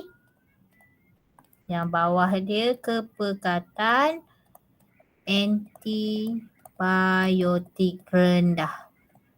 Okey. Okey, yang bahagian kolom yang kedua ni nak tulis apa? Luas kawasan jernih. Ya, luas kawasan jernih. Okey. Ingat kamu guna istilah luas kawasan jernih. Luas kawasan jernih tu kita ukur, betul tak? Bila ukur mesti ada apa? Unit. So apa unit dia? Ingat pembaris kamu tu unit sentimeter je. Tak payah nak buat. Ya betul, sentimeter kuasa 2. Betul. Okey. Nasib baik lagi ada yang ingat. Okey, luas kawasan jenis sentimeter kuasa 2. Betul. Jangan buat cm. Cikgu pun dah nyaris-nyaris tersalah tadi. Okey. So, nak kena isi tak dalam ni? Tak payah. Tak payah, jangan duk isi. Tapi kalau kamu terisi pun pemeriksa tu pejam mata je. Dia tak akan tolak aku markah. So jangan risau sangat lah kot lah tiba-tiba pergi isi. Dah habis exam tu susah hati pula sebab dia dah isi. Tak apa, jangan risau. Okay, alright, ada soalan nak tanya tak? Oh, lagi satu kan, dekat sini kalau kamu tak nak buat PB yang kamu nak observe, kamu boleh je bagi pertumbuhan bakteria. Boleh, tak ada masalah. Dua jawapan ni diterima. Okay, tapi biasanya kalau eksperimen kita tengok yang boleh di-observe lah, iaitu luas kawasan jernih. Tapi kalau dah dalam exam tak ingat juga, janganlah susah hati. Ingat balik apa yang kita bincang. Okay, ada soalan nak tanya? Apa soalan? Tak ada. Okay, cikgu nak go through sahaja soalan yang lain sebab kita ada lagi setengah jam. Okay, so Rajah menunjukkan perbualan. Ni tentang, nampak tak? Ni pun ramai yang kata macam keluar, tak tahulah keluar ke tak. Tapi kita dah bincangkan tentang tulang padat, tulang berongga tadi masa bahagian A. So cikgu harap boleh bantu kamulah. So tulang gajah jenis padat yang paling kuat. Manakala burung mempunyai tulang jenis berongga. Dan dia tambah tulang jenis berongga adalah paling kuat. Okay, so hipotesis. Hipotesis. Ingat tak hipotesis kita apa? Yang cikgu suruh kamu hafal yang satu page tu. Apa hipotesis dia? Tulang berongga lebih kuat daripada tulang padat. Ya, betul. Hafal je yang tu. Tulang berongga lebih kuat daripada tulang padat. Okay, boleh. Betul. Dekat sini pun nampak. Tahu tak? Tahu tak? Nampak kan dia tu dekat sini. Tulang jenis berongga adalah paling kuat. So kita buat dalam bentuk perbandingan. Tulang jenis berongga adalah lebih kuat berbanding tulang padat. So pernyataan masalah. Dekat soalan yang ini kan dia bagi kita hipotesis dulu baru dia tanya pernyataan masalah. Tapi kalau kamu nak jawab tak salah pun. Jadual kamu tu kamu letak pernyataan masalah dekat atas. Dia tak tolak markah pun. Jangan risau. Okay? Kalau kamu dah hafal atas tu pernyataan masalah, hipotesis, tujuan semua tu tak apa. Asalkan jawapan ada dalam kertas jawapan kamu. Okay, so jangan risau. Okay, pernyataan masalah. Siapa nak cuba pernyataan masalah dia? Mesti letak perkataan adakah kan? Adakah? Tanda soal. Siapa nak cuba? Adakah?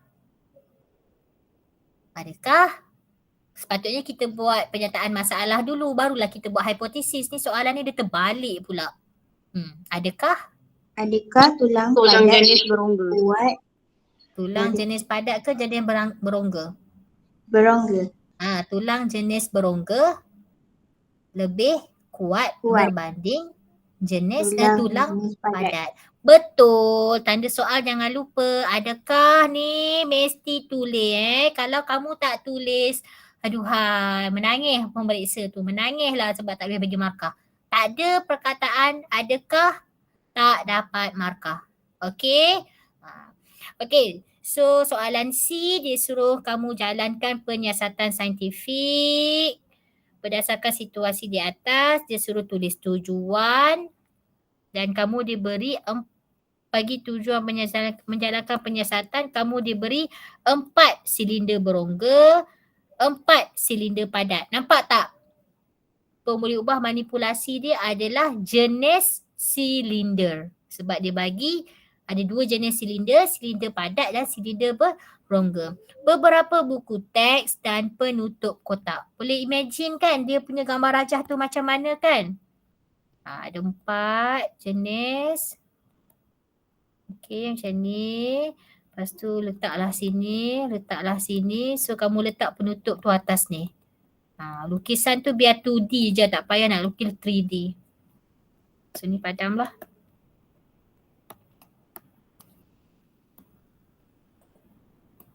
Okey, buat je lah kaki dia kat situ. Okey, lepas tu atas. Biasanya budak sini dia pandai lah ni lukis. So lukis buku teks atas dia. Lukislah buku teks, beberapa buah buku teks. Ni label buku teks. So buat gambar rajah ni 2. So buat 2 set gambar rajah. So labelkan ini adalah silinder berongga dan lagi satu rajah tu silinder padat. So dari situ kamu dah boleh dapat 2 markah. Okay, alright. Tujuan eksperimen, okay, pembuli ubah manipulasi adalah jenis silinder. Okay, pembuli ubah dimanipulasi adalah jenis silinder. Pembuli ubah bergerak balas, bilangan buku teks yang dapat disokong. So lagi banyak buku teks yang boleh disokong menunjukkan lagi kuatlah jenis silinder tersebut. Boleh? Okay, so prosedur kaedah pun cikgu dah bagi. Penjadualan data kita follow je yang macam tadi. Okay. Ada soalan tak nak tanya untuk soalan nombor 11? Macam-macam boleh. Tengah kelas jadi boleh tambah. Okey. Ada mati lagi ke tak? Lagi pukul 10. Sabar sekejap. Dah buat ni. Okay, sekejap bagi cikgu 2 minit kejap.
Okey.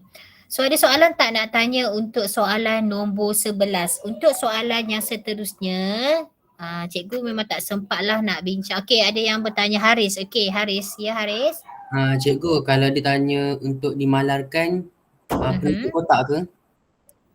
Yang dimalarkan. Okey, yang dimalarkan penutup kotak. Penutup kotak kurang sesuai. Kamu boleh malarkan diameter silinder. Dia mesti ada kaitan dengan silinder tadi tu. So kamu boleh nyatakan diameter silinder. Maknanya silinder padat dengan silinder berongga, dia punya diameter dia mesti sama. Kalau beberapa buah buku teks tak boleh cikgu? Tak boleh sebab bilangan buku teks tu adalah pembuli ubah bergerak balas.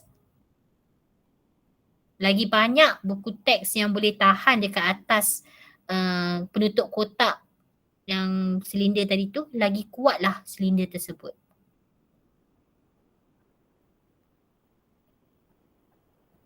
Okey, adakah saya menjawab soalan? Ya, cikgu.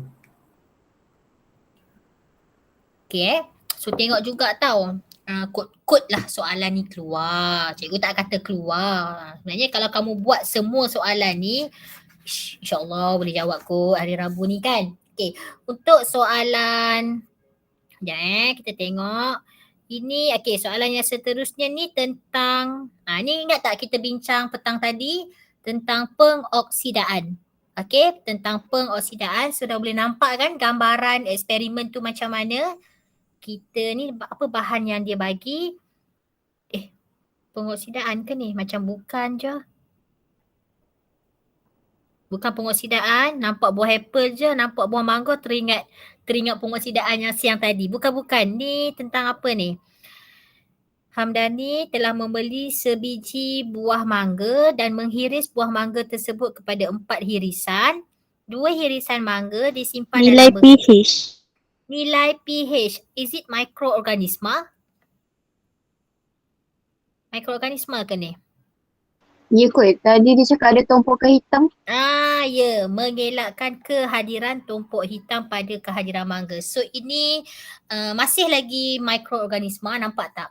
Soalan ni saya dapat daripada satu grup guru cemerlang sains. So dia pun tak tahulah betul keluar ke apa, tapi kamu buatlah buat, manalah tahu kod-kod ada yang keluar. Tapi cikgu tak kata ni soalan sport tau. Ni bukan soalan sport, cuma exercise yang bantu kamu last minute macam ni. So ini masih lagi mikroorganisma, faktor yang mempengaruhi mikroorganisma. So dia di bawah faktor nilai pH.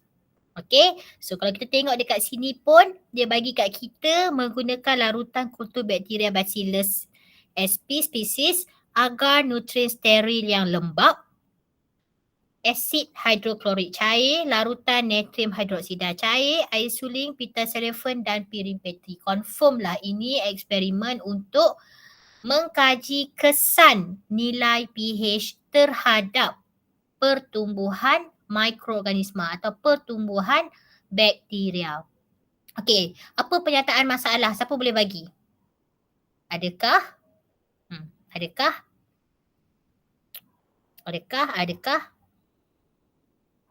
Nak buat jadual ke? Nak cuba bincang ke? Sempat ke ni nak bincang habiskan? Okey, cikgu cubalah Okey, kita cuba buat jadual. Okey. Jadual ni sebenarnya untuk bantu kamu bagi idea. Tak buat pun tak apa dalam exam. Tapi dia, kalau kamu buat, kamu tulis dekat bahagian soalan. Jangan tulis dekat bahagian jawapan dekat kertas jawapan. Untuk SPM, sains sekarang dah tak payah buat test pad. Memang ruangan jawapan tu dah ada dalam buku soalan kamu. Okay, so jangan risau. So yang kotak kecil ni buat dekat bahagian soalan. Jangan buat dekat bahagian jawapan, nanti pelik pula pemeriksa tu. Okay, so kita tengok dekat sini dia kata bekas A larutan cuka, bekas B larutan cuka. Okay, tumpuk hitam.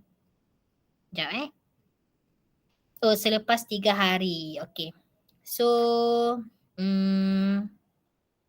okay, so kita boleh buat keadaan yang pertama, hirisan mangga dalam larutan cuka. Betul tak? Ada dua keadaan kan? Hirisan mangga dalam larutan cuka dan keadaan yang kedua, hirisan mangga dalam apa?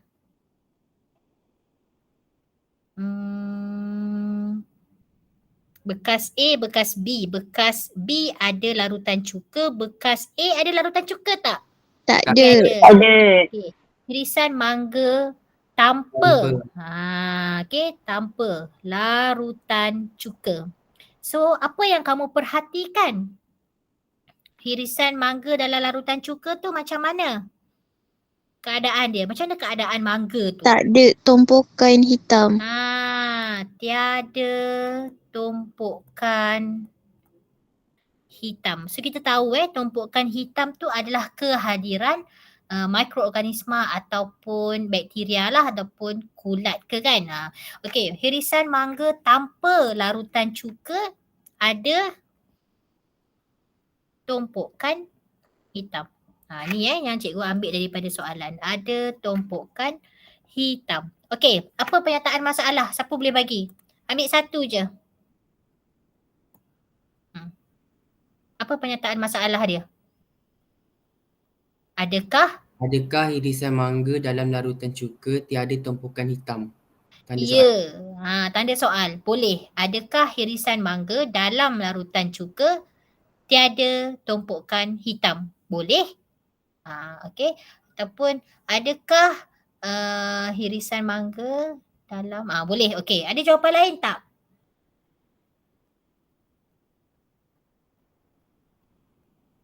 Ada jawapan lain tak? Tak ada. Itu je jawapan kamu. Okey. Boleh terima. So hipotesis, apa hipotesis dia? Jika, boleh guna jika maka. Jika, ya, Alia. Tak apa, tak jadi. Oh, tak jadi pula. Alia boleh cuba Alia. Boleh cuba, jangan malu-malu. Jangan malu-malu. Kita bincang je malam ni. Jika Jika irisan mangga di dalam larutan cuka. Jika irisan mangga diletakkan di dalam larutan cuka, okey, maka maka tiada tumpukan hitam. tiada tumpukan hitam terbentuk. Boleh, betul. Betul jawapan kamu tu. Cikgu, yang Ya. ni boleh guna semakin-semakin ke? Sesuai tak guna semakin-semakin? Tak. Tak. Okay, nampak. Kamu sendiri pun nampak ayat tu sesuai ke tak. So tak sesuai guna semakin-semakin. Ataupun kamu boleh kata kehadiran cuka. Okay, kehadiran cuka dapat merencatkan pertumbuhan mikroorganisma pun boleh. Itu hipotesis daripada teori yang kita belajar. Betul, tak ada masalah. Okay, sebab dia macam ni, bahagian soalan nombor 11 ni kan, dia jawapan dia banyak terbuka. Dia akan ada banyak option jawapan. So, tips dia jawab, jangan tinggal kosong. Okay, jawab. Okay, so tujuan eksperimen untuk mengkaji, dah tahu kan pembuli ubah manipulasi apa, pembuli ubah bergerak balas apa. Pembuli ubah manipulasi dia adalah nilai pH ataupun kamu boleh bagi ni asid hidroklorik dan larutan natrium hidroksida. Asid hidroklorik tu asid, natrium hidroksida tu adalah alkali. So dia sebenarnya faktor yang dia nak uji adalah nilai pH. Okey, nilai pH. Okey. So nanti kamu boleh cuba jawab soalan ini. Nanti cikgu akan kongsikan jawapan dan kamu boleh semak. Okey, sebab cikgu nak tengok sikit soalan bahagian C juga sebenarnya. Nombor 12 dan 13. Okey, sini adalah soalan nombor 12 dan 13. Lagi satu. Soalan nombor 12 dan 13 ni dia bernilai 12 markah tau. So sebenarnya sangat rugi kalau kamu tak jawab. Macam soalan trial baru-baru ni, ada satu kelas cikgu tu dia tak jawab soalan 12 dengan 13. Padahal kan dia boleh dapat at least 4 markah tu free je dia boleh dapat. Okay, so sekiranya kamu ada masa yang lebih, kamu boleh cuba jawab kedua-dua soalan. Soalan 12 tu pun kamu jawab, soalan 13 tu pun kamu jawab. Sebab pemeriksa dia wajib tanda. Okay, dia mesti tanda punyalah. So sekarang ni pula tanda guna online. So bila pemeriksa tu tanda, sistem tu dia akan terus kira markah dan automatik dia akan ambil markah yang paling tinggi untuk ditotalkan dalam kertas 2 kamu. So kalau ada masa jangan keluar awal, jangan tidur, jawabnya lagi satu. Sebab kadang-kadang mungkin soalan contohlah kamu confirm, soalan 12 ni dah study dah semalam. Jawab dengan penuh confident ni, jawab. Lepas tu ada soalan 13. Alamak, soalan 13 ni macam logik je, jawablah. Rupa-rupanya yang logik soalan 13 yang kamu tak betul-betul pulun tu markah lagi tinggi. So pernah terjadi macam tu Okay, so soalan nombor 12 dan 13 ni dia sebenarnya tak ada teknik menjawab sangat. Dia lebih kepada kamu punya penguasaan silibus kamu, konten yang kamu dah belajar masa tingkatan 4 dengan 5 lah. Okay, so kita go through, kita bincang sekali lalu. Okay, so soalan yang pertama untuk contoh soalan 12 dan 13, dia tentang sebatian karbon. So sebatian karbon ni dia terdiri daripada karbon organik dan karbon tak organik. So maksud. Okay, so dekat sini sangat penting untuk soalan 12 dengan 13 ni, sangat penting kamu highlight kata kunci soalan dan tengok markah. Kenapa saya kata tengok markah? Sebab kalau markah dia 2, kamu tak payahlah nak hurai panjang-panjang sangat sampai satu muka surat. Bazir masa kan. Kalau 2 markah tu, mestilah 2 benda je dia nak. So yang pertama, apakah maksud dan satu contoh. Cukup. So apa maksud sebatian organik? Kalau sebatian karbon organik ni sebatian yang berasal dari benda hidup. Takkanlah ini pun kamu tak boleh nak tulis kan? Dah dapat satu markah. Contoh. Ingat, jangan baca yang depan je. Bacalah bagi habis soalan tu. Beri satu contoh sebatian karbon organik. Alah, hai, contoh dia bagilah lemak ke, protein ke, kan? Apa lagi? Nampak tu, anak cikgu pula yang jawab kat belakang. Karbohidrat. Betul lah tu, karbohidrat. Okay, alright. Okay, seterusnya soalan B. Rajah menunjukkan kitar karbon. Okay, menunjukkan kitar karbon. Berdasarkan rajah, apakah proses yang membebaskan karbon dioksida ke atmosfera dan menyerap karbon dioksida daripada atmosfera? So berapa markah ni? 2 markah. Okay, 2 markah. So 2 markah tu maksudnya yang pertama, sekejap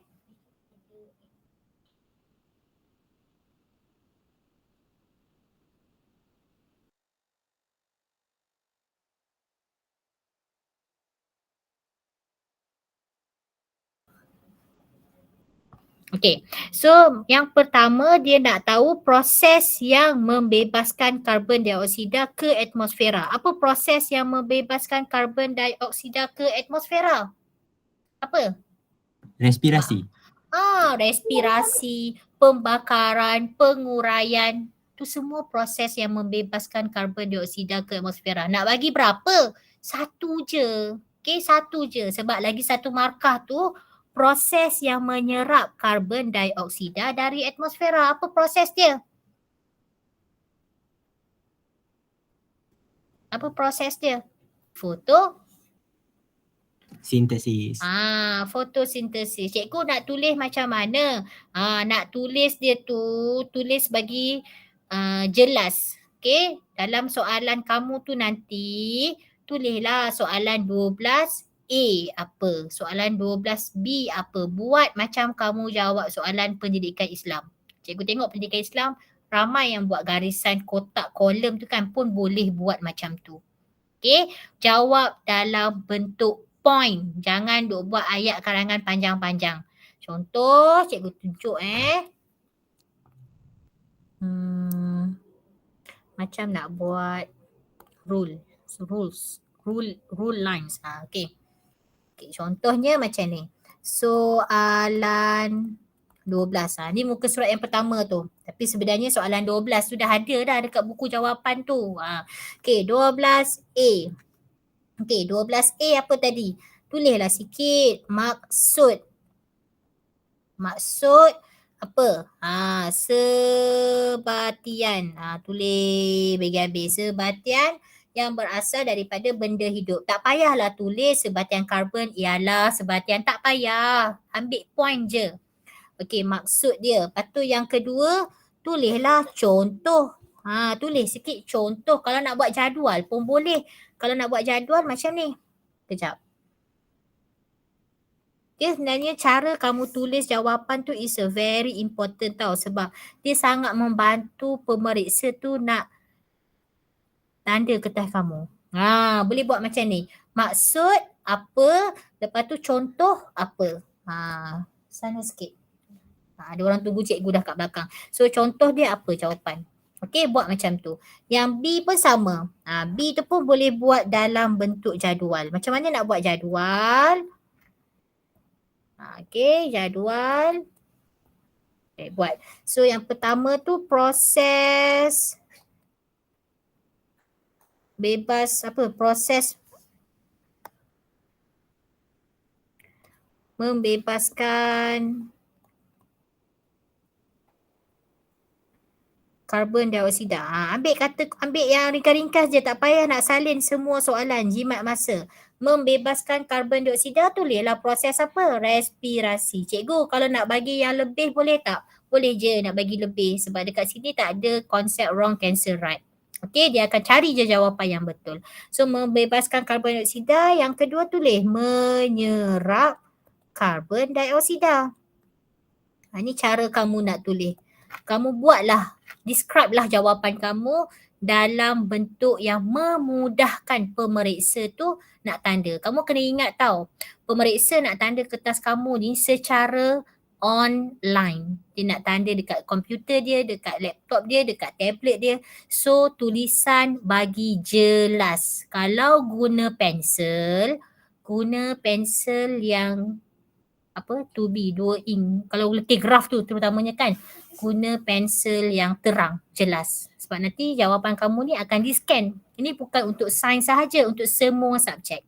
Okay, so ini adalah fotosintesis. Okay, and then okay, so ini cikgu rasa yang bahagian soalan 12, 13 ni kalau tak salah saya, dia dah bagi skema jawapan terus. Okay. Maklumat di bawah adalah pandangan negatif negara barat berkaitan minyak sawit tempatan. Okay, cikgu nak ingat lagi sekali.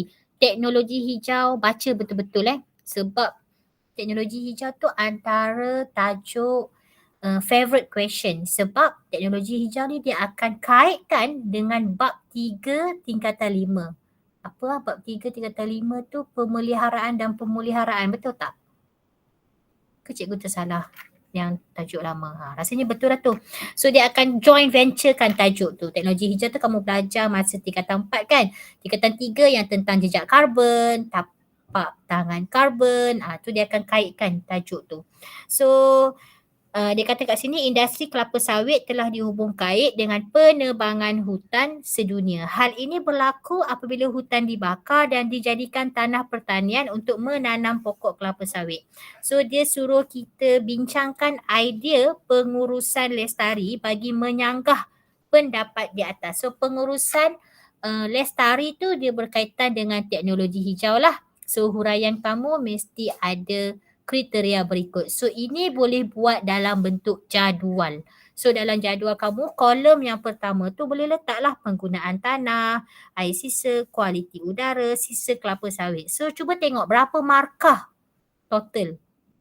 Total is 4 markah untuk 4 kriteria. So satu kriteria ni kamu huraikan satu je. Okey, huraikan satu sahaja. Ini tajuk tingkatan 5 kalau tak salah saya. So penggunaan tanah kamu boleh nyatakan menggunakan macam mana kita nak mengoptimumkan penggunaan tanah. Kita membuat penanaman semula ataupun penanaman bersepadu ataupun penanaman bersepadu ni contohnya kita tanam pokok kelapa sawit dan dalam masa yang sama kita menternak haiwan supaya daripada hasil pertanian kita dapat, hasil dari penternakan tu pun kita dapat. Okay, so tu cara kita menggunakan tanah secara optimum. Optimum dekat sini yang paling maksimum. Okay, kalau optimum dalam tajuk suhu, faktor yang mempengaruhi mikroorganisma tu, optimum tu sesuai, okey, tapi dalam konsep ni optimum tu yang semaksimum yang boleh. Okey. So ni kat sini dia dah bagi. So kamu bacalah nanti baca kalau air kubahan macam mana kita nak menguruskan air sisa kita. So air kubahan daripada kilang kelapa sawit ni dari proses pensterilan dia akan rawat dan dijadikan sebagai baja organik. So itu kamu boleh baca. Okey, kemudian tentang soalan wajaran. Okey, soalan wajaran pun sama. Ni tentang makanan berlemak. Okey, so kamu kena bagi pendapat. Okey, so contoh kat sini makanan berlemak digemari oleh kebanyakan penduduk di Malaysia walau bagaimanapun pengambilan lemak dalam pemakanan mendatangkan kesan buruk terhadap kesihatan. So adakah anda bersetuju dengan pernyataan di atas? Jelaskan pendapat anda. Okey, kalau soalan macam ni, kamu nak nyatakan kamu setuju ke tak? Nak cakap apa? Setuju ke tak setuju? Setuju. Setuju. Tapi cuba kita tengok jawapan dia. Sebenarnya kan dalam skema boleh je kamu jawab setuju ke tak setuju. Tapi berapa markah ni? 4 markah. Tapi kamu kena bagi wajaran atau bagi pendapat. Contoh kamu kata setuju. Dapat 1 markah ni. Jangan tinggal kosong. Jawab. Setuju. Sebab apa setuju? Bagilah salah satu. Okey, setuju. Setuju mengatakan yang pengambilan lemak ni boleh mendatangkan masalah kepada kesihatan kan, pernyataan dia. Kesan buruk terhadap kesihatan. So kamu bagilah satu pernyataan yang menyokong pendapat kamu yang kata kamu setuju. Kamu boleh kata pengambilan lemak tepu yang berlebihan boleh menyebabkan aras kolesterol dalam darah meningkat. Dapat 2 markah. 4 markah. So kalau 4 markah kamu kata setuju ni 1 markah, bagi 3 pendapat. Okey, bagi 3 pendapat dapat lagi 1 markah. So setuju tambah dengan 3 wajaran ataupun 3 penerangan, baru dapat 4 markah. Sama juga kalau kamu tak setuju dapat 1 markah, bagilah salah 3 daripada huraian ini. Okey? Okey, so ada lagi 5 minit. Yang lain ni kamu boleh cuba baca. So dekat sini memang dia dah bagi contoh soalan dan contoh jawapan. Okey, memang dah diberikan. So cuba baca, ulang kaji. Sekiranya ada yang kurang jelas, boleh bertanya pada cikgu kamu ataupun boleh bertanya kepada saya. Okey, so sebelum cikgu minta maaf, cikgu tak boleh nak stay sampai 10.30 sebab ada urusan sikit nak kena selesaikan. So ada soalan tak sebelum kita dismiss kelas kita pada malam ni? Okey, ya Alia. Cikgu, apa beza PBO dengan PBI? PBO dengan PBI. Okey, PB tu adalah pem boleh ubah bergerak balas. Ni kita back kepada soalan bahagian A dengan bahagian C tadi Okey, pem boleh ubah PBO, pem boleh ubah bergerak balas yang kita perhati dalam eksperimen. Sebagai contoh, cikgu ambil petang tadi punya soalan. Apa contoh dia? Contoh. Okey, ingat tak kita bincang tentang alloy dan logam tulen? Kekuatan alloy dan logam tulen. Ingat. Okey, ingat cikgu bagi satu contoh yang kita bincang petang tadi. Mana tadi soalan nombor berapa?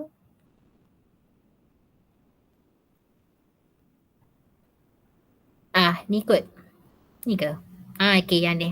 Okey, soalan nombor 6. Okey, soalan nombor 6 ni. Alright. So, soalan ni menunjukkan untuk mengkaji kekerasan. Okey, kekerasan. Kita tahu alloy tu lebih keras daripada logam tulen, betul tak?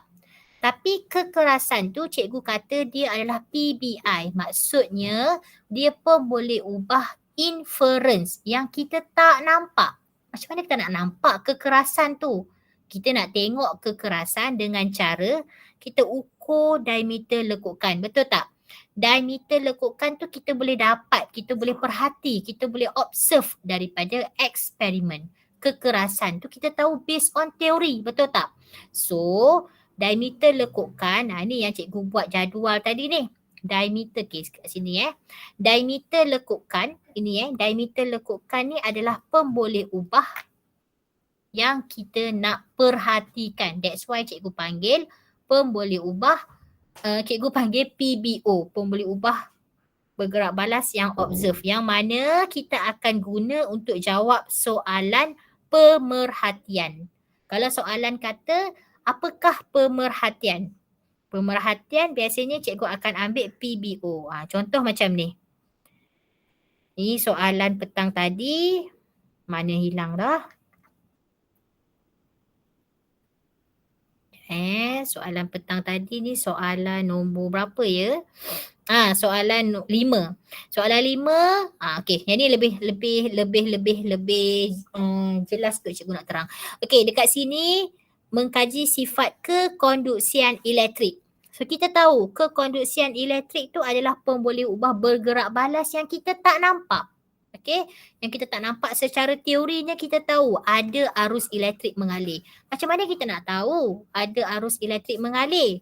Kita tengok mentol menyala atau tak menyala. kan. So dia ada dua. Biasanya dalam eksperimen memang ada dua lah pemboleh ubah bergerak balas. PBO yang kita observe iaitu mentol menyala ataupun tak. PBI pemboleh ubah bergerak balas untuk inference di sebalik mentol tu menyala ataupun tak. So katakanlah soalan minta pemerhatian macam soalan A, dia minta pemerhatian. So kita nak bagi PB mana? Kita bagi PBO, pemboleh ubah bergerak balas yang kita nak observe iaitu mentol tadi tu menyala ataupun tak. Kalau soalan inference macam soalan B tu kan, dia minta kita inference. Inference kita kena kaitkan dengan PBI. Kita kena kaitkan dengan kekonduksian elektrik. Nampak tak jawapan dia tadi? Mentol pada sudu plastik tidak menyala kerana. Bila inference kita kena ada perkataan kerana sebab dalam penandaan pemeriksa akan tengok jawapan selepas perkataan kerana. Habis cikgu, kenapa cikgu pergi tulis pemerhatian dekat soalan B tu? Sebab dia nak fokus pada sudu plastik. Saya saja tulis mentol pada sudu plastik tidak menyala supaya pelajar tidak tersalah bagi sudu besi punya. Sebab yang atas tadi tu cikgu jawab yang sudu besi.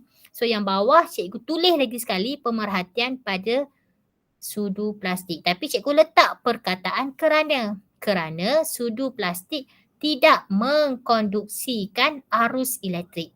So kekonduksian arus elektrik tu adalah pemboleh ubah bergerak balas inference. Sebab tu cikgu buat jadual ada tambahan kotak iaitu inference. Sebab nak bantu kamu jawab bahagian inference. Sebab based on pemerhatian cikgu, student ni dia selalu tersalah jawab untuk inference. Kadang-kadang pemerhatian tu dia pergi bagi yang inference, untuk soalan inference dia pergi bagi pemerhatian. Adakah saya menjawab soalan kamu? Maknanya PBO tu yang kita nampak, PBI tak nampak lah. Ya, betul. Okay, faham. Faham Okay, next question ada tak?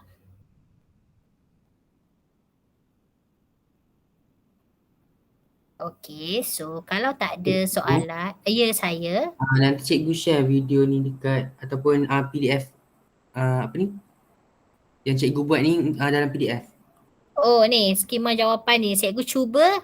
Tapi cikgu ada record video. Cikgu akan, kalau sempat malam ni, cikgu bagi malam ni. Kalau tak sempat, cikgu bagi besok boleh? Sebab kadang-kadang video daripada Gmeet ni dia lambat sikit dia hantar. Tapi yang siang tadi dah ada lah, cikgu cuba bagi yang petang tadi dulu. Okay. Ada soalan?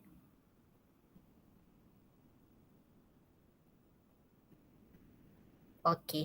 So kalau tak ada soalan, cikgu ucapkan terima kasih banyak-banyak yang join kelas malam ni.